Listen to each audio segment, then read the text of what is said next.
Lovely to see ye. I hope you don't mind I'm invading your living room for a wee while, but I just fancied a wee blether and I hope you do too. Yesterday I had a wee thought to myself, instead of using your thumbs to blether all the time, Maureen, why don't you use your tongue? Exercise that tongue of yours.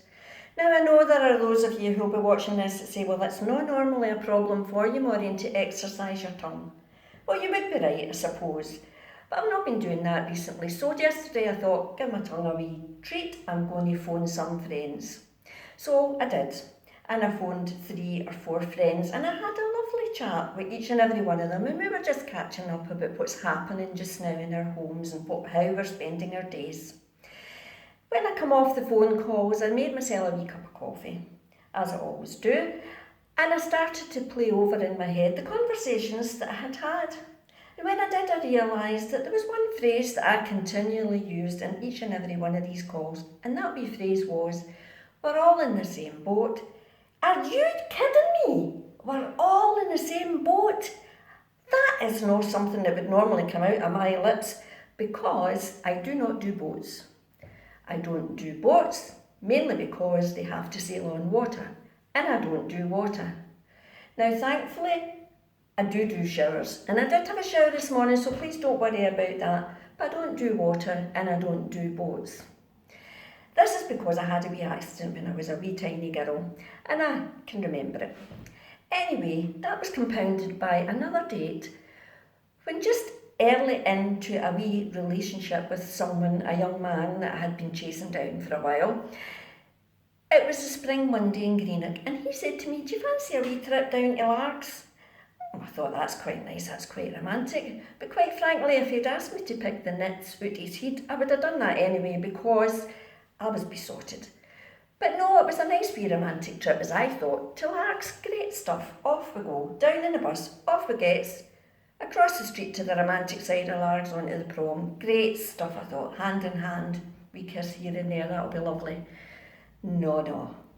He says to me, Maureen, I think we'll just hire a wee boat. Well, hire a wee boat, I'm thinking in my nut. Hire a wee boat? I don't do boats, but I can't tell him this because I've waited for 5 years for this date. If I tell him this, he'll maybe just say, next bus on, if you can't do boats, just take the next bus home.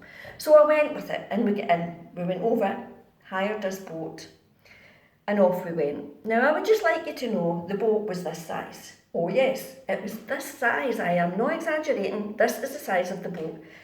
It wasn't in a paddling pond, no, it was in the River Clyde. Me in the River Clyde, oh my lord, that does not happen, that does not compute with me, but I could say nothing. Off we went, round the pier from the one side to the other, gets to the other side of the pier and all I could hear was put from the wee engine, and then I heard nothing.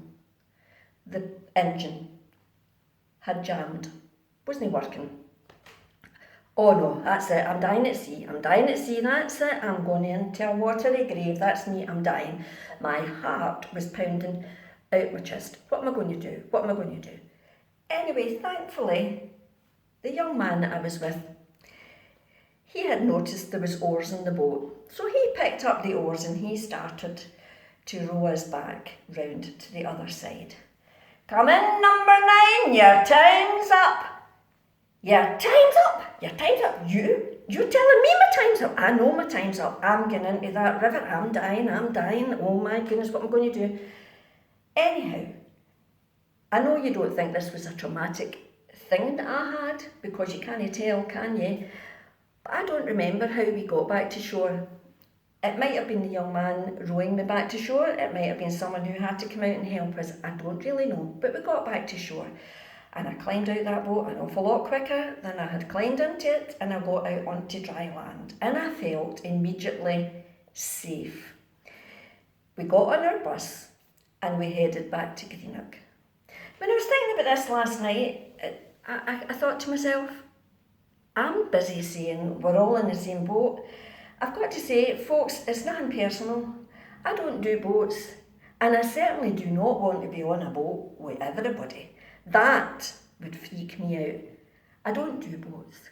But the thing is, that wee saying comes, I looked it up. Where does that saying come from? And it comes from the Titanic, where the saying was they were all in the same boat. Yes, of course they were all in the same boat. I didn't want to hear about this because that boat was going down.